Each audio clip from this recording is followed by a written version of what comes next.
Doctor ortho, अब दर्द भी घुटने टेकेगा। केंद्र सरकार ने 25 जून को संविधान हत्या दिवस मनाने का फैसला लिया है, जिसमें सियासी हलचल लगातार देखने को मिल रही है। सरकार ने इसे लेकर अधिसूचना भी जारी कर दी है। साल 1975 में इसी दिन देश में इमरजेंसी लगाया गया था। तत्कालीन प्रधानमंत्री इंदिरा गांधी के कहने पर उस समय के राष्ट्रपति फखरुद्दीन अली अहमद ने देश में आपातकाल लागू करने की घोषणा की थी।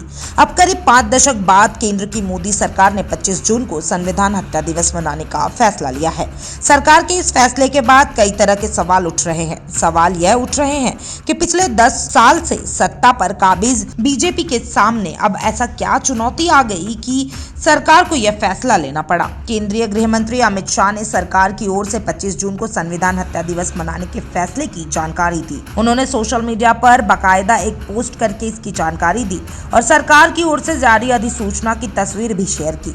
इसके बाद प्रधानमंत्री नरेंद्र मोदी की प्रतिक्रिया भी सामने आई है। पीएम ने कहा कि 25 जून को संविधान हत्या दिवस देशवासियों को याद दिलाएगा कि संविधान के कुचले जाने के बाद देश को कैसे कैसे हालात से गुजरना पड़ रहा था। यह दिन उस सभी लोगों को नमन करने का भी है जिन्होंने आपातकाल की पीड़ा झेली। साथ ही बीजेपी नेता सुधांशु त्रिवेदी ने भी विपक्ष पर निशाना साधा और अपनी प्रतिक्रिया दी है।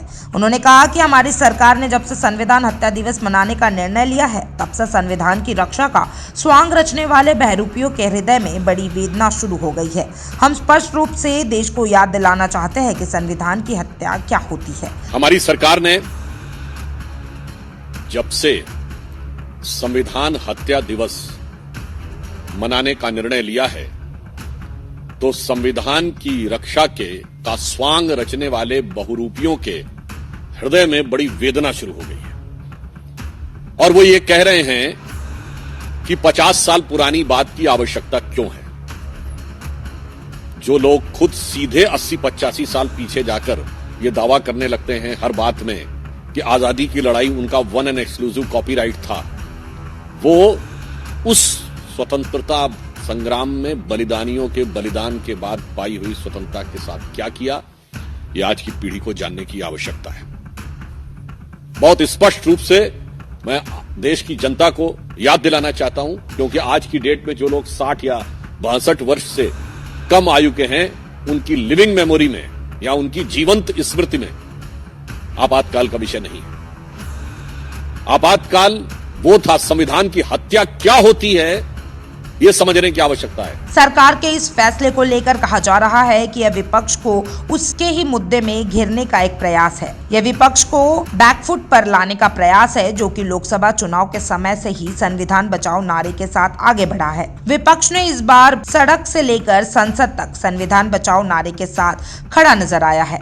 पिछले 2 चुनाव में विपक्ष के पास यह मुद्दा नहीं था, ऐसे में सरकार शांत बैठी थी। लेकिन इस बार बीजेपी के कुछ नेताओं की बयानबाजी के विरोध में विपक्ष ने संविधान बचाओ का नारा दिया। विपक्षी इंडिया गठबंधन अपने इस नारे के साथ दावा कर रहा है कि अगर बीजेपी फिर सरकार में आई तो वह संविधान बदल देगी और आरक्षण खत्म कर देगी। लोकसभा चुनाव प्रचार में कांग्रेस की ओर से खुद राहुल गांधी संविधान बदलने का मुद्दा जोर शोर तरीके से उठाते नजर आए। इसका खामियाजा यह हुआ कि बीजेपी को 93 सीटों का नुकसान हुआ और वह 240 पर सिमट कर रह गई।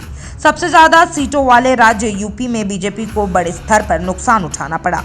पार्टी के कई कद्दावर नेता हार गए। हालांकि एनडीए बहुमत का आंकड़ा पार करने में सफल रहा और लगातार तीसरी बार सरकार बनी।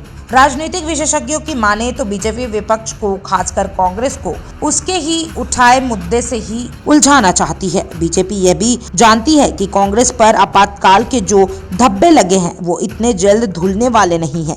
ऐसे में क्यों ना संविधान हत्या दिवस को संविधान बदलने वाले नारे की काट के रूप में इस्तेमाल किया जाए। आने वाले समय में महाराष्ट्र, हरियाणा समेत 3 राज्यों में विधानसभा चुनाव होने वाले हैं। ऐसे में बीजेपी की पूरी कोशिश यही है कि वह किसी भी तरह से विपक्ष के संविधान बदलने वाले नारे को तोड़ सके। इसलिए फिलहाल उसके पास इमरजेंसी से बड़ा कोई मुद्दा नहीं था, क्योंकि कहीं ना कहीं यह भी संविधान से ही जुड़ा हुआ है। बीजेपी इसमें कितनी सफल रहती है तो आने वाले समय में ही पता चलेगा। Bureau report, channel for news India. और ऐसे ही तमाम अपडेट के लिए हमारे चैनल को लाइक और सब्सक्राइब करें और कमेंट बॉक्स में अपनी राय जरूर दें।